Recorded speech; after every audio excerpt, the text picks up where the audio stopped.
नमस्कार, आपण पाहत आहे भांडा फोड न्यूज. एका दमात भ्रष्टाचारी कोमात. सोशल मीडिया, कर्जबाजारी, गुन्हेगारी, सट्टेबाजी, चोरी, मटका, जुगार, दारू, सावकारशाही, न्यायाच्या प्रतीक्षेत प्रशासन.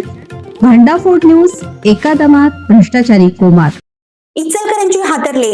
सांगली नाका रोडवर स्वतःच्या गोडाऊनला भीषण आग, 5 कोटीचे नुकसान. इचलकरंजी शहरातून एक मोठी आणि धक्कादायक बातमी समोर येत आहे. इचलकरंजी येथील सांगली नाका रोड परिसरात आज पहाटे भीषण आग लागल्याची घटना घडली असून मेहता यांच्या स्वतःच्या गोडाऊनला पहाटे सुमारे 5 वाजण्याच्या सुमारास अचानक आग लागली. आगीची माहिती मिळताच नगरपालिकेच्या अग्निशामक दलाच्या गाड्या तात्काळ घटनास्थळी दाखल झाल्या आणि शर्थीचे प्रयत्न करून आग आटोक्यात आणली. इचलकरंजीतील सांगली नाका रोड परिसर आज पहाटे भीषण आगीने हादरला. मेहता यांच्या स्वतःच्या गोडाऊनमध्ये सकाळी सुमारे 5 वाजता अचानक आग लागली.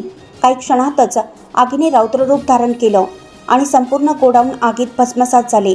आगीची माहिती मिळताच नगरपालिकेच्या अग्निशामक दलाने तातडीनं घटनास्थळी धाव घेतली. अनेक तासांच्या प्रयत्नानंतर आग नियंत्रणात आणण्यात यश आलं. या आगीत सुमारे 5 कोटी रुपयांचं नुकसान झाल्याचा अंदाज व्यक्त केला जात आहे. सुदैवाने कोणतीही जीवितहानी झालेली नाही. मात्र या घटनेमुळे परिसरात भीतीचं वातावरण निर्माण झालं होतं. घटनास्थळी नागरिकांनी मोठी गर्दी केली होती. सध्या आगीचं नेमकं कारण शोधण्याचं काम सुरू आहे. ब्युरो रिपोर्ट, भांडाफोड न्यूज, इचलकरंजी.